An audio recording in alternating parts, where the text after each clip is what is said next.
ایمان والے لوگ نماز ٹرخاتے نہیں ہیں بلکہ خشوع اور خضوع سے پڑھتے ہیں. آج سے عزم کرو نماز کو ٹرخانا نہیں ہے, نماز دھیان لگا کے پڑھنی ہے. خوب سمجھ لو, نماز میں دھیان لگانے کی کوشش کرنا تو ضروری ہے, دھیان کا لگنا فرض نہیں ہے. کیونکہ وہمی لوگ پھر ٹینشن میں آتے ہیں, ابے دماغ ہی نہیں لگ رہا, دماغ ادھر ادھر گھوم رہا ہے, یار یہ کیا, ابے چھوڑو, تمہارے ذمہ جو اللہ نے کام لگایا تم وہ کرو, لگانے کی کوشش کرو, لگ جائے ٹھیک ہے, نہیں لگے تو اللہ کیا کرے گا, قبول کر لے گا. زیادہ ٹینشن نہیں لو. سمجھتے ہو کہ نہیں سمجھتے؟ تم اپنا کام ہے غلاموں کی طرح, جو کام لگائے نا وہ کرو کام. ایک صاحب مجھے کہنے لگے مزہ ہی نہیں آ رہا نماز میں, مزہ ہی نہیں آ رہا. میں نے کہا اچھا تم مجھے بتاؤ, تمہارا باس تمہیں کوئی کام کہتا ہے کہ یہ چیک جا کے نا بینک سے کیش کرا کے لے آ, آپ کہتے ہو یار مزہ ہی نہیں آ رہا, بھائی ویڈیو نہیں بنائی, لکھا ہوا ہے نا, آپ کہتے ہو یار مزہ ہی نہیں آ رہا. میں گیا, وہ فیلنگ ہی نہیں ہو رہی کہ باس کی خدمت کر رہا ہوں, وہ ثواب مل رہا ہے یا پیسے ملیں گے, تنخواہ, وہ فیلنگس ہی پیدا نہیں ہو رہی. اب آپ گئے اور چیک کے بغیر واپس آ گئے. سر وہ اصل میں ایکچولی جو موٹیویشن چاہیے نا, جو کام کرنے کے لیے, وہ موٹیویشن نہیں مل رہی. وہ ایک تھپڑ لگائے گا کھینچ کے, آپ بولے گا تیرے کو جو کام دیا تھا وہ تو نے کیا کہ نہیں کیا, فیلنگ ویلنگ گئی تیل لینے. تو اسی طرح اللہ نے جو ہمارے ذمہ کام لگایا ہے نا, وہ کام لگائے, نماز پڑھو اور دل لگانے کی کوشش کرو, بس. لگے نہ لگے یہ ہمارا مسئلہ نہیں ہے. کیونکہ لوگ چھوڑ دیتے ہیں, یار نماز میں کیا فائدہ, دل ہی نہیں لگ رہا, دماغ ادھر ادھر بٹتا ہے, تو یار ایسی نماز کا کیا فائدہ. ابے تیرے ذمہ خدا نے نماز لگائی ہے, تجھے پڑھنا پڑے گی, اور نماز پڑھ, سلام پھر, پتلی گلی سے نکل. اب تو فرض پورا کرنا ہے ہم نے ہر صورت میں, ان چکروں میں نہ پڑا کرو کہ دل لگ رہا ہے کہ نہیں لگ رہا. سمجھتے ہو؟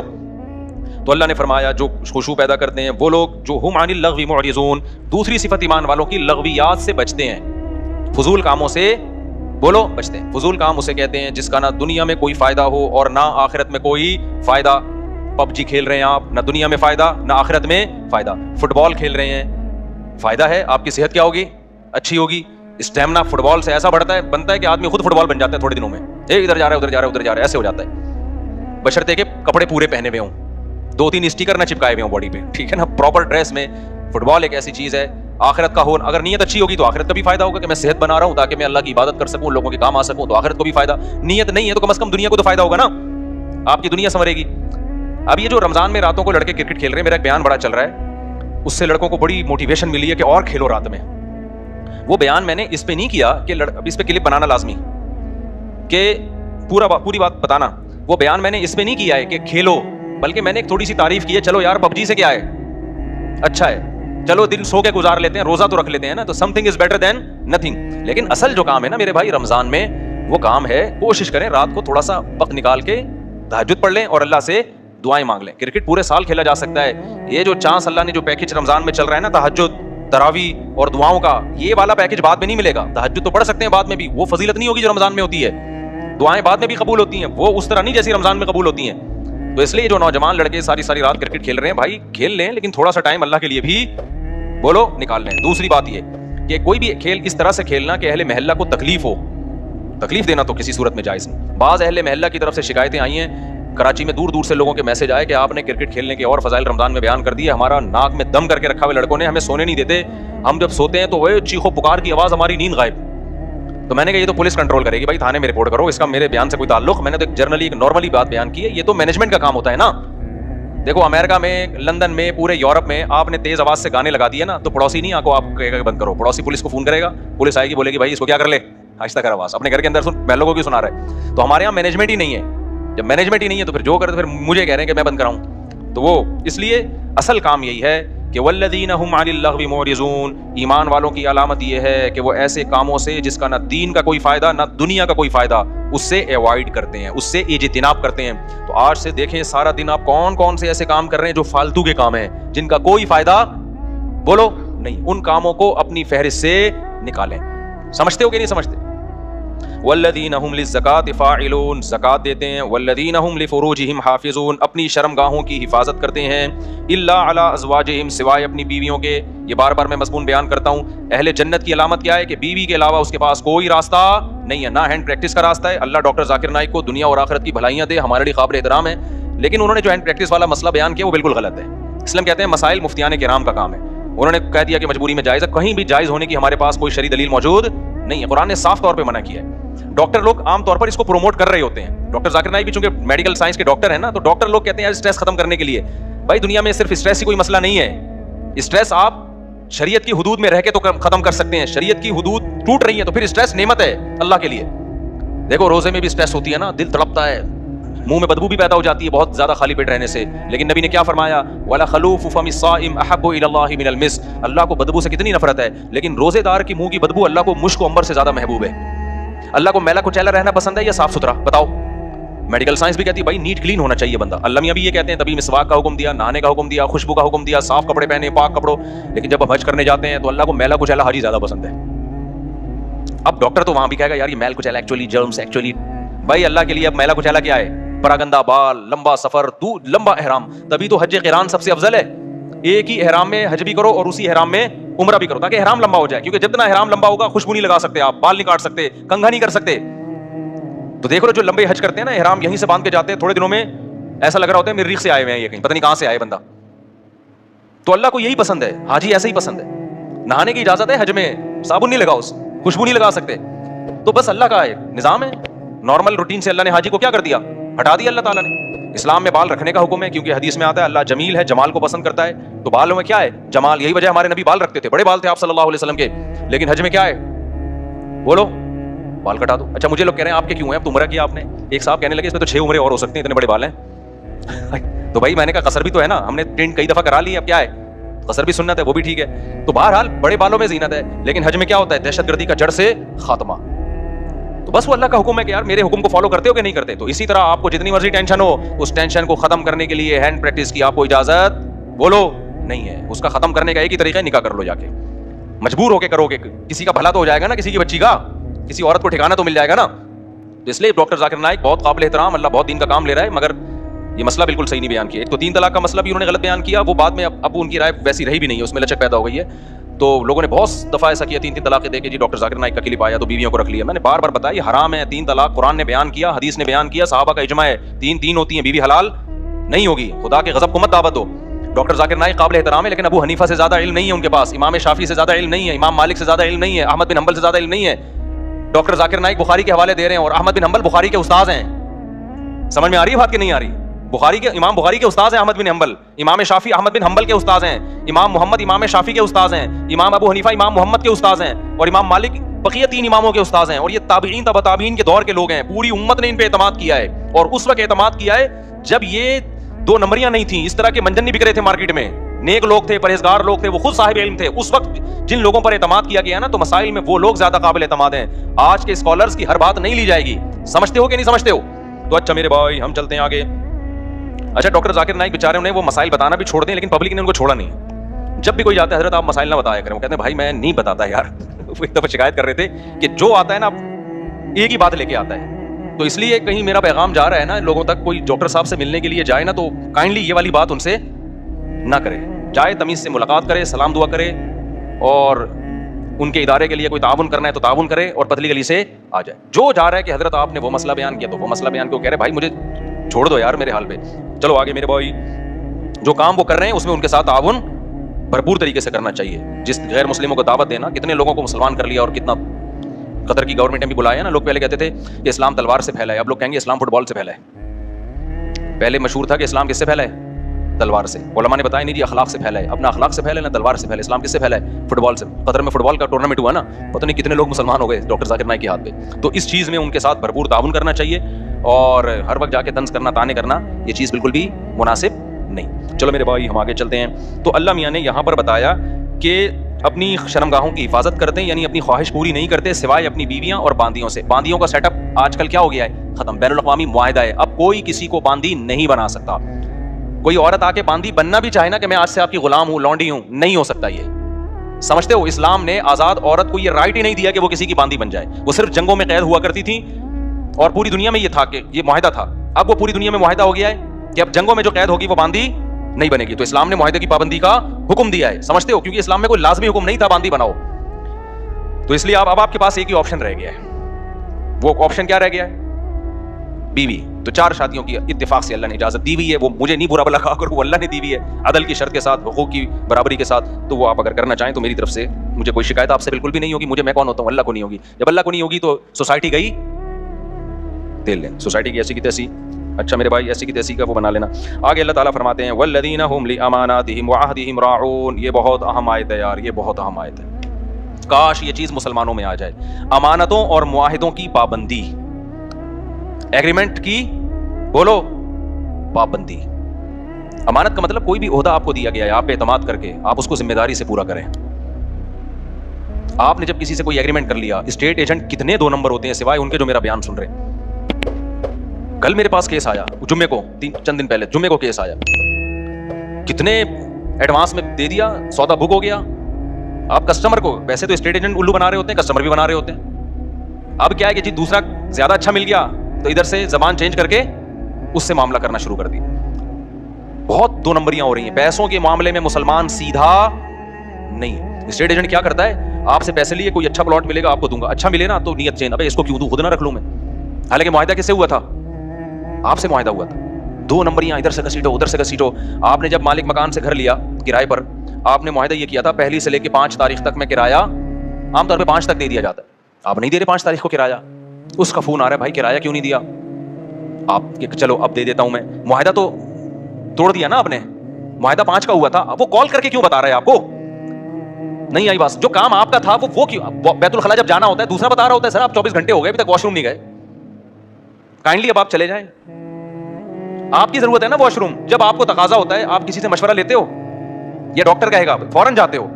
تو یہ جو آپ کا ایگریمنٹ ہوا نا کہ گھر میں استعمال کروں گا اور کرایہ میں اتنے دن دوں گا, اتنے دن تک دے دوں گا, تو اب جب اتنے دن گزر گئے تو یہ ذمہ داری کس کی ہے, آپ گنہگار ہو رہے ہو. آپ گنہگار ہو رہے ہو, آپ کو دینا پڑے گا اس کو, اس کے کال کیے بغیر. سمجھتے ہو کہ نہیں سمجھتے ہو. آپ کسی اسکول میں ٹیچر ہو, آپ کا ایگریمنٹ ہوا تھا کہ آپ بچوں کو پڑھاؤ گے اور تنخواہ لو گے, آپ پڑھا رہے نہیں ہو, تنخواہ پوری لے رہے ہو. یہ معاہدے کی خلاف ورزی ہے یا نہیں ہے. کسی سیاستدان نے ووٹ لیے اس بیس پہ کہ میں یہ کروں گا, ووٹ لے کے جیت گیا, اب نہ یہ کر رہا ہے نہ وہ کر رہا ہے, پوری قوم اس میں مبتلا ہے, کوئی بھی مستثنا نہیں ہے. تو یہ بہت بڑا المیہ ہے, بہت بڑا المیہ ہے. تو معاہدوں کی پاسداری کرنی پڑے گی آپ کو, مذہب کا حکم ہے. والذین هم علی صلواتہم یحافظون, اور وہ لوگ اپنی نمازوں کی حفاظت کرتے ہیں. نماز کو اللہ نے 2 دفعہ ذکر کیا, پہلے کہا خشوع خضوع سے پڑھتے ہیں, اب کہا کیا کرتے ہیں, حفاظت. حفاظت کا مطلب پتہ ہے کیا ہے, ٹائم پہ پڑھنا. کیونکہ ٹائم گزار دیا تو ضائع کر دیا آپ نے, ٹائم گزار دیا تو کیا کر دیا, ضائع کر دیا. انہی آیتوں کی وجہ سے امام ابو حنیفہ سفر میں 2 نمازیں اکٹھی پڑھنے کے قائل نہیں ہیں, کیونکہ قرآن کہہ رہا ہے کہ اپنی نمازوں کی حفاظت. حفاظت کا مطلب کیا ہے, ایک صاحب نے کہا کہ قرآن نے کہا حفاظت کرتے ہیں, قرآن نے کہا ہر نماز کا ایک وقت مقرر ہے. قرآن میں ہے نا ان الصلاۃ کانت علی المؤمنین کتابا موقوتا, اور یہ سفر کے بارے میں نازل ہوئی ہے کہ ہر نماز کا ایک ٹائم متعین. انہوں نے کہا جب قرآن میں آتا ہے ہر نماز کا ایک ٹائم متعین ہے, تو ہمیں حدیث سے پتہ چلتا ہے کہ سفر میں 2 نمازوں کا ایک ہی ٹائم ہے. حالانکہ ایسا ہے نہیں. حدیث جبریل سے پتہ چلتا ہے کہ ہر نماز کا ٹائم کیا ہے, ہر نماز کا ایک متعین ٹائم ہے. حدیث جبریل سے پتہ چلتا ہے ظہر یہاں تک, عصر یہاں تک, عصر سے مغرب کا ٹائم, پھر مغرب سے عشاء. حدیث جبریل مشہور حدیث ہے, اس سے پتہ چلتا ہے. اور جو سفر میں آتا ہے نا حدیث میں 2 نمازیں اکٹھی پڑھی ہیں, اکثر لوگ ہم پہ طنز کرتے ہیں کہ جب نبی نے فرمایا 2 نمازیں اکٹھی پڑھی ہیں تو آپ کیوں نہیں پڑھتے. بھائی بخاری مسلم کی حدیث ہے کہ نبی نے بغیر سفر کے بھی 2 نمازیں اکٹھی پڑھی ہیں, تو جو اس کا مطلب ہے وہ اس کا بھی وہی مطلب ہے, ان حدیثوں کا بھی. اور اس کا مطلب کیا ہے, علامہ شوکانی جو ہے غیر مقلد عالم تھے, انہوں نے لکھا ہے کہ اس کا مطلب ہے 2 نمازیں اکٹھی ایسے پڑھی ہے کہ ہر نماز اپنے وقت پہ پڑھی ہے. ایک کو مؤخر کیا ظہر کو, اور جب ظہر کا وقت ختم ہوا تو فوراً عصر پڑھ لی, یعنی عصر اپنے وقت پہ پڑھی, ظہر اپنے وقت پہ پڑھی. تو جو مطلب اس حدیث کا ہے نا جس میں آتا ہے نبی نے بغیر کسی عذر بارش کے 2 نمازیں اکٹھی پڑھی ہیں, ہم کہتے ہیں یہی سفر کا بھی یہی مطلب ہے. اس سے تمام قرآن اور تمام احادیث میں کیا ہو جاتا ہے, تطبیق ہو جاتی ہے آرام سے, سوائے حج کے. حج تو خلاف قیاس ہے. تو یہ جو آج کل اتنا زیادہ رواج ہو گیا ہے نبی کے, بھائی جاؤ, جب بھی لوگ جاتے ہیں سفر میں, بعض تو گھر میں ہی پڑھ لیتے ہیں اکٹھی. تو کوئی کسی فقہ کو فالو کر رہا ہے, ہمیں اس پہ اعتراض نہیں ہے, لیکن آپ یہ کہنا کہ ہمیں قرآن و حدیث کا پتہ ہے اور احناف کو قرآن و حدیث کا نہیں پتا, یہ آپ کبھی بیٹھو تو ہم بتائیں کہ اللہ کا شکر ہے ہمیں جتنا پتا ہے شاید آپ سے زیادہ ہی پتا ہو, آپ سے کم پتا نہیں ہے. تو یہ آخری بات, یہ چونکہ موضوع چل گیا ہے تو بس 1 منٹ میں اس بحث کو سمیٹتا ہوں. دیکھو قرآن مجید متواتر ہے, اس کا ایک ایک لفظ من جانب اللہ ہے, اس میں ایک حرف میں بھی تحریف نہیں ہوئی ہے. قرآن جگہ جگہ کہتا ہے ایمان والے اپنی نمازوں کی حفاظت کرتے ہیں, جگہ جگہ کہتا ہے, بار بار کہتا ہے. اور حدیث جبریل سے پتہ چلتا ہے کہ ہر نماز کا ایک ٹائم متعین ہے, اس میں سفر اور حضر میں نبی نے کوئی فرق نہیں بیان کیا. تو ہم یہ کہتے ہیں کہ جو متواتر ہے نا اس کے خلاف جب کوئی اتنی مضبوط دلیل ہوگی جو اسی جیسی ہوگی تو پھر تو مانی جائے گی, نہیں ہوگی تو اس میں تعویل کی جائے گی. تو قرآن کے مقابلے میں جو احادیث ہیں جن میں آتا ہے کہ 2 نمازیں اکٹھی پڑھی جائیں, ان کے بارے میں خوب سمجھ لو, یا تو وہ واضح نہیں ہے کہ اکٹھی کا مطلب کیا ہے, قضا کر کے پڑھی ہے یا قضا کیے بغیر پڑھی ہے, وہ واضح نہیں ہے. بلکہ صحیح حدیث سے پتہ چلتا ہے کہ اس طرح پڑھی ہے کہ ظہر کو عصر کے قریب اور عصر کو مقدم, یہ صحیح حدیث سے ہی پتہ چلتا ہے. میں انشاءاللہ اس پہ پورے حوالوں کے ساتھ ایک کلپ ریکارڈ کرواؤں گا, ابھی تو میں اس بیان کے لیے بیٹھا نہیں ہوں یہاں پہ. تو وہ احادیث جن میں آتا ہے 2 نمازیں اکٹھی پڑھی ہیں, وہ واضح نہیں ہے, اور جو واضح ہیں وہ صحیح نہیں ہے, ان کی سند پہ کلام ہے. بات آ رہی ہے سمجھ میں؟ کوئی ایک ایسی حدیث نہیں ہے جس میں آتا ہو کہ نبی نے ظہر کو باقاعدہ قضا کر کے عصر کے وقت میں پڑھا ہے, اتنی واضح حدیث ہو اور بے غبار سند بھی ہو اس کی, ایسی کوئی حدیث نہیں ہے. اگر حدیث بے واضح ہے تو سند بے غبار نہیں ہے, اور اگر سند صحیح ہے تو حدیث کا مفہوم واضح نہیں ہے. اور ویسے بھی کامن سینس کی بات ہے کہ اللہ تعالیٰ نے جو سفر میں 4 کی 2 کی ہیں, وہ 2 اسی لیے تو کی ہیں کہ ٹائم پہ ہو جائیں.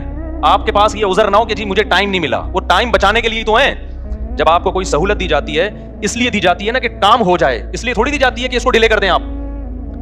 تو اس میں میرا مقصد دوسرے لوگوں پہ طنز کرنا نہیں ہے, لیکن میرا مقصد یہ ہے کہ آپ جس فقہ کو فالو کر رہے ہیں نا قرآن و سنت کی روشنی میں, اس میں 2 نمازیں اکٹھی پڑھنے کے جو احناف کے ہاں مطلب ہے کہ جمع بین الصلاتین کا مطلب کیا ہے, وہ مطلب قرآن و حدیث سے بہت زیادہ مزین ہے, بہت مدلل ہے وہ مطلب. اور ویسے بھی جو سفر میں بھی آپ نے جمع سوری کی ہے, جس کو جمع سوری کہتے ہیں کہ ظہر اور عصر کے قریب قریب پڑھا ہے, یہ بھی بہت کم کیا ہے, جبکہ ہم اہل حدیث حضرات کو دیکھتے ہیں ہر سفر میں یہ کر رہے ہوتے ہیں, وہ یعنی خود حدیث پر بھی اس طرح عمل نہیں کر رہے ہوتے جو ان کی اپنی رائے ہے. آپ دیکھ لو تو لوگوں نے عام شروع کر دیا ہے, جب بھی جائیں گے ظہر. اب تو یہاں تک شروع ہو گیا ہے کہ سفر ابھی شروع ہونے والا تھا, ابھی شروع نہیں ہوا ہے, گھر میں ہی ظہر اکٹھی پڑی اور نکل گئے, اور حوالہ دیتے ہیں حضرت مولانا فلاں کرتے ہیں, حضرت مولانا فلاں کرتے ہیں. بھائی جتنا بھی بڑا مولانا ہو, ابو حنیفہ کی خاک کے برابر بھی نہیں ہے, ان کی کوئی حیثیت نہیں ہے ان واعظین کی اور آج کے مولویوں کی. تو ہم ابو حنیفہ کی بات کو قرآن و حدیث پہ ہرگز ترجیح نہیں دے رہے, ہم ابو حنیفہ کی فہم کو آج کے اسکالرز کی فہم پہ ترجیح دے رہے ہیں. سمجھتے ہو کہ نہیں سمجھتے ہو؟ چلو آگے. تو اس لیے یہاں بھی قرآن کہہ رہا ہے اپنی نمازوں کی حفاظت. یہی وجہ دیکھو فجر اور ظہر کو نہیں جمع کیا گیا, کیوں؟ دونوں کا ٹائم آپس میں ملتا نہیں ہے, دونوں کا ٹائم نہیں مل رہا آپس میں. آگے چلتے ہیں ہم. اولئک هم الوارثون, جو اپنی نمازوں کی حفاظت کرتے ہیں, اللہ فرماتے ہیں یہی لوگ وارث ہیں.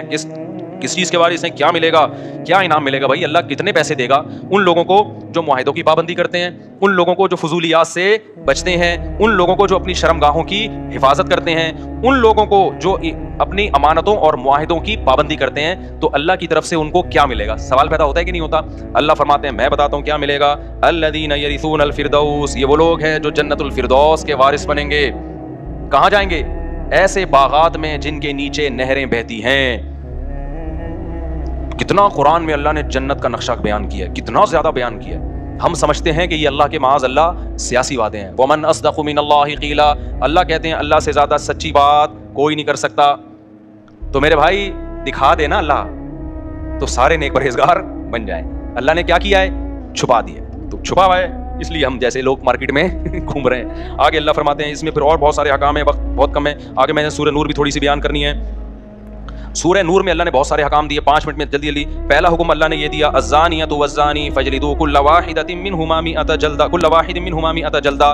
جو زنا کرنے والا مرد اور زنا کرنے والی عورت, حکومت کو خطاب ہے کہ ان کو چوک میں لے کر آؤ اور دونوں کی پشتوں پہ 100 کوڑے مارو. اے اللہ چھپڑ میں بند کمرے میں نہ نہ نہ. ولیشہد عذابہما طائفۃ من المؤمنین, پوری ایک مسلمانوں کی پبلک دیکھ رہی ہو ان کم بختوں کو.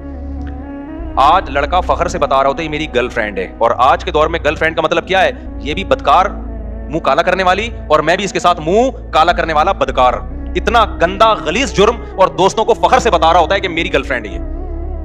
جب بھی کوئی آپ کے سامنے دیکھو, نہی علی المنکر اپنی استطاعت کے بقدر فرض ہے. میں یہ نہیں کہہ رہا جو زنا کر رہے ہیں آپ کوڑے مارنا شروع کر دو, اس کی آپ کو اتھارٹی نہیں ہے, لیکن اتنا آپ کا فرض بنتا ہے جب کوئی دوست بتایا کرے نا میری گرل فرینڈ ہے, بول کام تو بھنگیوں اور چماروں والے کر رہا ہے. شکل سے شریف لگتا ہے, کام کیا کر رہا ہے؟ بھنگیوں چمارے والے. اور تھوڑے دن میں تیری شکل بھی بھنگیوں اور چماروں جیسی ہونے والی ہے. سمجھتے ہو کہ نہیں سمجھتے؟ بہت گندا غلیظ عمل ہے. قرآن کیا کہہ رہے ہیں؟ ان دونوں کو کھڑا کر کے کیا کرو بغیرتوں کو 100 کوڑے مارو چوک پہ. یہ غیر مسلموں کا کام ہے بھائی, مسلمانوں کے نہیں ہے. یہ بولو یار تیری بھابھی کا فون آیا ہے, میری وائف کا فون آیا ہے, مجھے اپنی بیوی سے, جب مجھے بتاتا ہے نا مجھے اپنی بیوی سے محبت ہے, اللہ کی قسم خوشی ہوتی ہے. خاندانی آدمی ہے, دعوت پہ جاتا ہے اپنی بیوی کو لے کے, خدا کی قسم خوشی ہوتی ہے. بندہ کیا ہے؟ خاندانی ہے, عزت دار آدمی یہی کرتا ہے نا. تو یہ گرل فرینڈ, بوائے فرینڈ, بھنگی اور چماروں کے کام ہے. اللہ کو اتنا غضب ہے. اور یہ تو اللہ نے غیر شادی شدہ کے بارے میں کہا. شادی شدہ کے بارے میں حدیث متواتر ہے کہ ان کو تو زمین میں گاڑ کے کیا کیا نبی نے؟ پتھر مارے. حالانکہ نبی سے زیادہ رحم دل کوئی بھی نہیں ہے. اتنا غضب, اللہ کا حکم. نبی بھی رحم دل ہیں, نبی تو نہیں چاہتے تھے اس طرح کریں, لیکن حکم کس کا ہے بھئی؟ اللہ کا. اب میرے پاس آپشن نہیں ہے. زمین میں گاڑ کے پتھر مارے گئے, پتھروں سے زندہ. ایسا نہیں ہوتا کہ زانی مرد اور زانی عورت کو بے ہوشی کا انجیکشن لگا کے رجم کیا جائے گا. نہ نہ نہ, جو شادی شدہ یہ زنا کر رہا ہے اس کو تو اس طرح سے مارنے کا حکم ہے. اتنا غلیظ, اتنا پلید عمل ہے یہ اسلام کی نظر میں. تو جو غیر مسلم کر رہے ہیں, انگریز کر رہے ہیں, وہ نہیں مانتے آخرت کو, ان کو کرنے دو. یا فیس بک پہ دینا شروع کر دو بھنگی چمار. میں آپ لوگ کے لیے, جو آپ میں سے یہ کر رہا ہے اس کے لیے لفظ استعمال کر رہا ہوں. تو اس لیے اگر کسی سے یہ جرم ہو گیا ہے بھائی, پہلی فرصت میں کیا کرے وہ؟ توبہ. توبہ کرے, یہ اس کے قریب ہی نہیں جانا اس گندے عمل کے. تو آگے اللہ تعالیٰ فرماتے ہیں کہ جو اپنی بیویوں پہ تہمت لگاتے ہیں ان کے لیے بھی اللہ نے, کچھ لوگ شکی مزاج ہوتے ہیں, بلا وجہ عورت پہ تہمت لگا رہے ہوتے ہیں, اس کے لیے پورا لعان کی آیتیں نازل ہوئی, وقت کم ہے پھر کبھی ڈیٹیل بتائیں گے. پھر حضرت عائشہ رضی اللہ تعالیٰ عنہا پر منافقین نے جھوٹی تہمت لگائی تھی. اللہ نے امی عائشہ کی پاک دامنی آسمان سے نازل کی کہ یہ پاک دامن ہے. اسی وجہ سے جو حضرت عائشہ رضی اللہ تعالیٰ عنہا, دیکھو حضرت عائشہ کا ایسا مقام ہے, صحابی نے پوچھا یا رسول اللہ سب سے زیادہ محبوب آپ کو کون ہے؟ آپ نے فرمایا عائشہ. کیا فرمایا؟ حالانکہ ان صحابی کا مقصد تھا مردوں میں, ان کا مقصد کیا تھا؟ مردوں. لیکن نبی کو ایک دم ذہن کس کی طرف گیا؟ عائشہ. تبھی بعض تابعین جب حدیث بیان کرتے ہیں نا تو جیسے آتا ہے نا عائشہ رضی اللہ عنہا, حضرت عائشہ سے نا نا نا نا, وہ کہتے ہیں حبی رسول اللہ, نبی کی جو چہیتی تھیں, سب سے محبوبہ تھیں عائشہ, ان سے یہ حدیث مروی ہے. وہ یہ لقب لگایا کرتے تھے. تو آپ نے کیا فرمایا سب سے محبوب کون ہے؟ عائشہ. تو ان صحابی نے کہا مردوں میں. فرمایا ابوہا. یہ بھی نہیں کہا کہ ابو بکر, نہیں آئی بات میرا خیال ہے. فرمایا عائشہ کا باپ. تو نام یہاں بھی کس کا استعمال کر رہے ہیں؟ عائشہ. تو حضرت عائشہ کی فضیلت اس سے اور زیادہ بڑھ گئی کہ عائشہ بھی محبوب اور عائشہ کا کہ والد بھی محبوب. تو اس لیے اللہ نے آسمان سے آپ کے لیے آپ کی پاکدامنی کو نازل کیا. اسی وجہ سے جو شخص بھی حضرت عائشہ رضی اللہ تعالی عنہا کو معاذ اللہ فاسقہ سمجھتا ہے, ان آیتوں کی روشنی میں وہ اسلام سے خارج. لوگ ہمیں کہتے ہیں یہ مفتی لوگ لوگوں کو دائرہ اسلام سے نکالتے رہتے ہیں, کفر کے فتوے دیتے رہتے ہیں. بھائی ہم کسی کو دائرہ اسلام سے نہیں نکالتے, نام اس کے ٹھیکیدار ہیں. جو نکل گیا ہے اس کے بارے میں بتاتے ہیں کہ یہ مارکیٹ سے کیا ہو گیا, اسلام کی مارکیٹ سے شارٹ نکالنا تو اللہ کا کام ہے بھائی, بتانا مولویوں کا کام ہے یا نہیں ہے. تو اتنا بھی براڈ مائنڈیڈ نہیں بنو کہ دائرہ اتنا بڑا ہو جائے کہ کوئی اس میں رہے نہیں.